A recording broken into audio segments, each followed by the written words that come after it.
Tak dobrý deň, priatelia. Ja by som vás chcel privítať na dnešnom zhromaždení. A tak ako naposledy by sme začali našou štátnou hymnou.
Takže ešte raz vás srdečne vítam, aj keď v takomto menšom počte.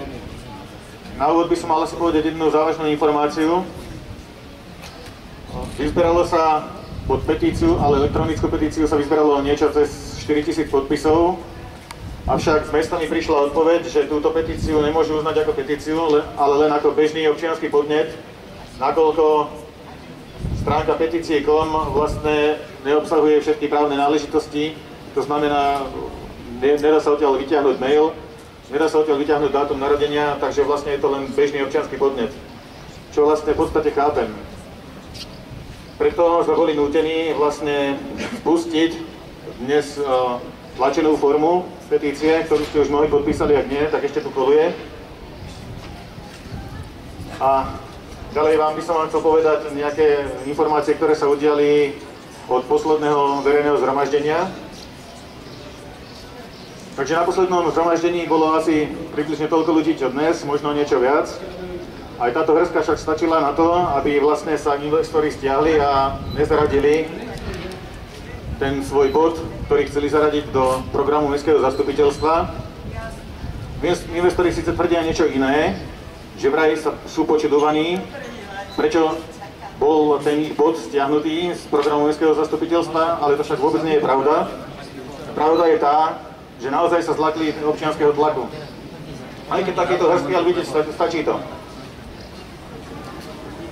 Ďalej, koncom mája primátor Peter Bročka zorganizoval takú verejnú diskusiu tu na mestskom zastupiteľstve s občanmi, kde sa vlastne vysvetlila tá celá situácia, ako to vzniklo, kto za to môže, kto za to nemôže, kto čo podpísal, kto čo nepodpísal.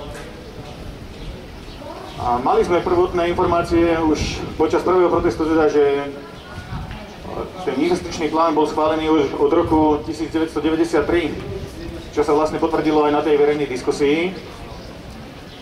Avšak šokujúca informácia pre mňa bola, že ten investičný plán nebol schválený len na tom kúsku, kde sa teraz vlastne stavia, ale má byť vlastne zastavané celé pole za traťou. To bolo pre mňa vážne, šokujúce, aby sa na našej úrodnej pôde postavili nejaké budovy a aby vlastne sa z toho spravila obytná štvrť.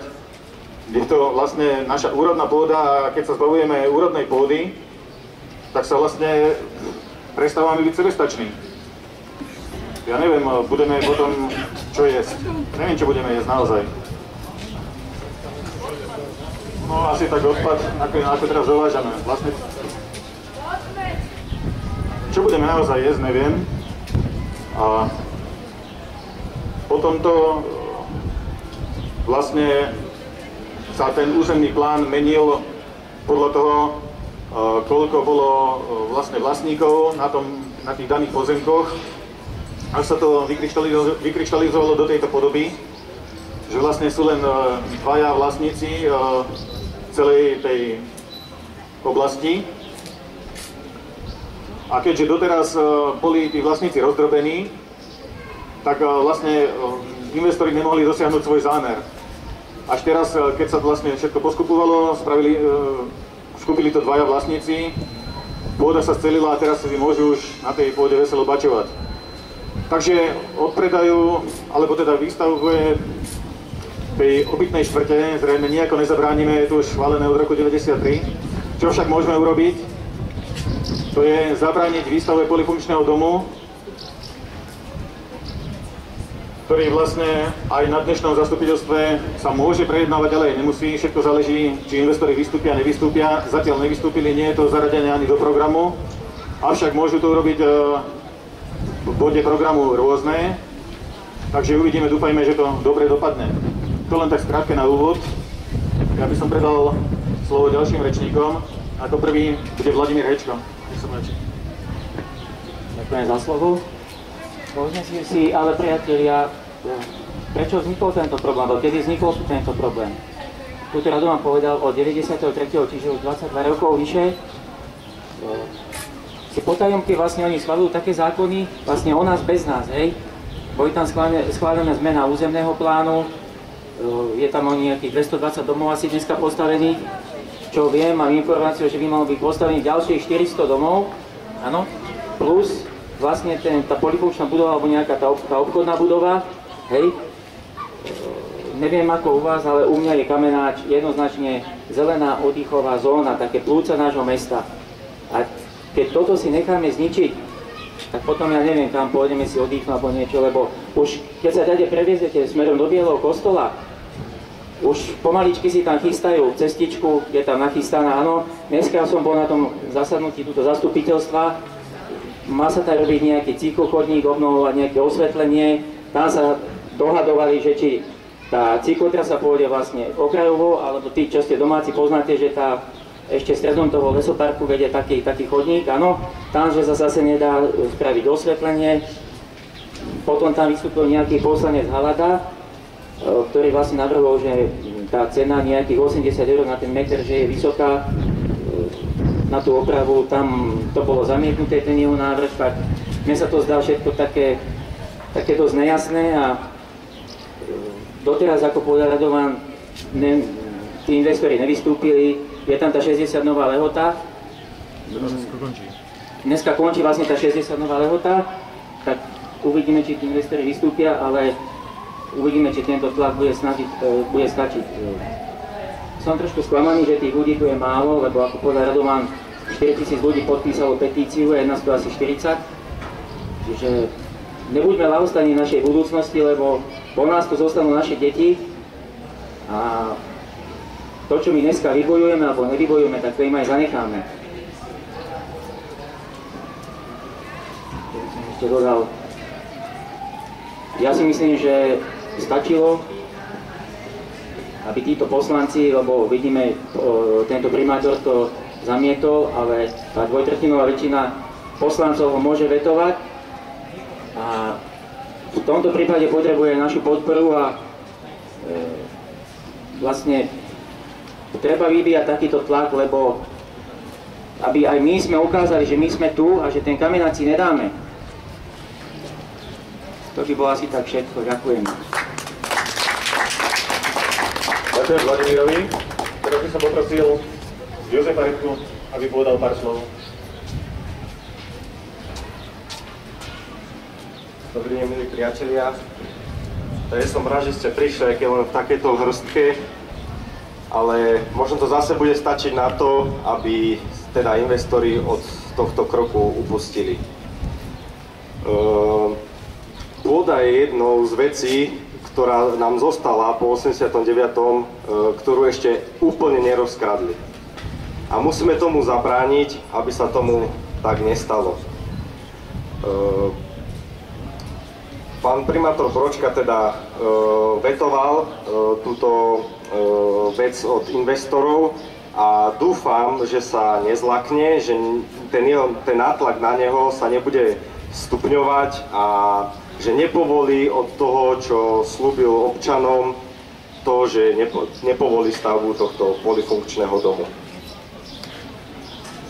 Ja som povedal minule jednu vec a poviem aj teraz. Nemuseli by sme tu stáť, keby zvíťazil zdravý sedliacky rozum nad záujmom korporácií a nad záujmom chuťou po peniazoch. Naozaj, ako Rado povedal, neviem, čo budeme jesť.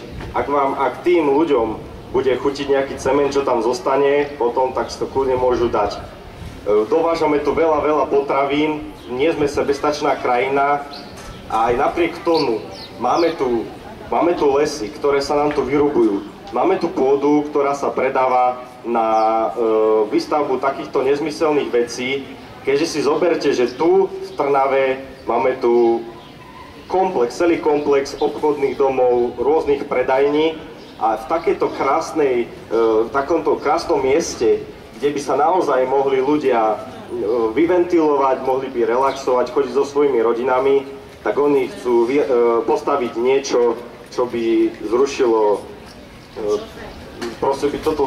túto pozitívnu energiu, ktorá tam teraz je. Čiže ja dúfam, že toto všetko, čo sa tu teraz deje, prestane, že sa ľudia zobudia a že naozaj pôjdeme bojovať za záujmy Slovenska, pretože ak nie, tak to dopadne veľmi zle. Preto vám odkazujem, ľudia, zobuďte sa, pridajte sa k nám a poďme bojovať za záujmy Slovenska. Ďakujem. Ďakujem Rožerovi a teraz by som poprosil Petra Hamalu.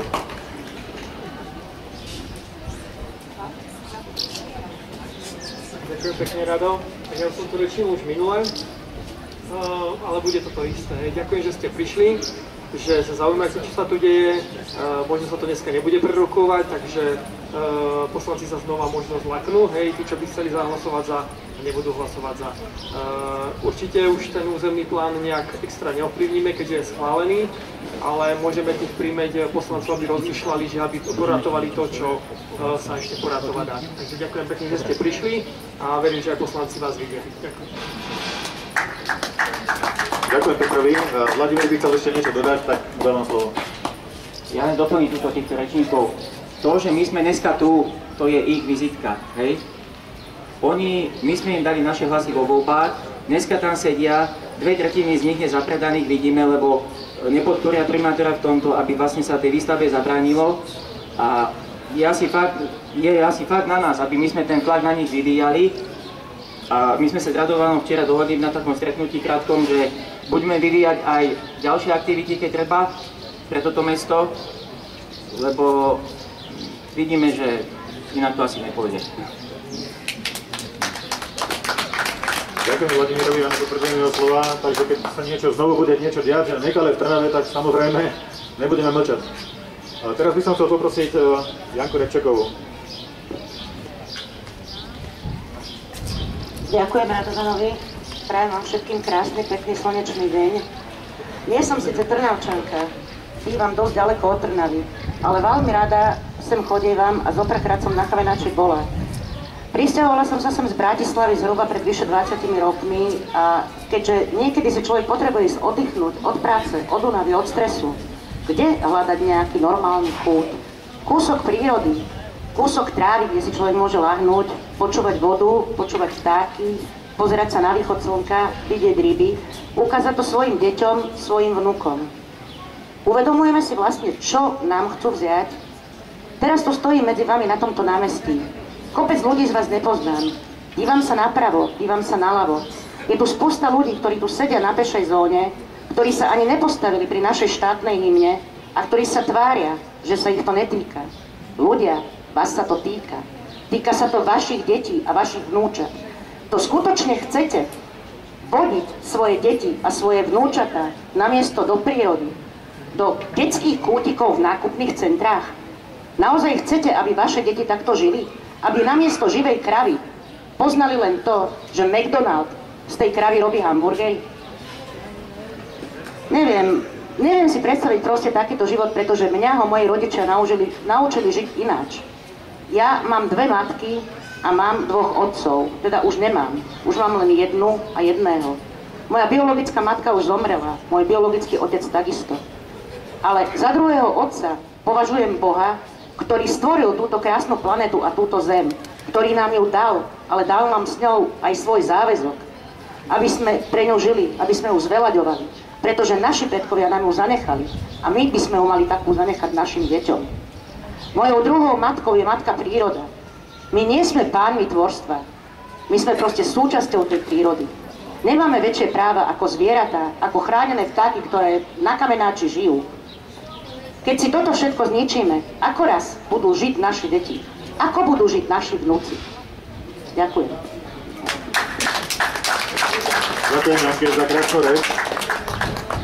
A teraz, keby ste chceli niekto vystúpiť a povedať svoj názor na danú situáciu, kľudne, nech sa páči, môžete pristúpiť, povedať, čo len chcete. Bolo povedané dosť, myslím si, ako pani povedala. Takže tento protest asi bude veľmi krátky. Asi dúfam, že taký krátke bude aj zastupiteľstvo, čiže investori svoj plán neprednesú, ak nemáte záujem vystúpiť.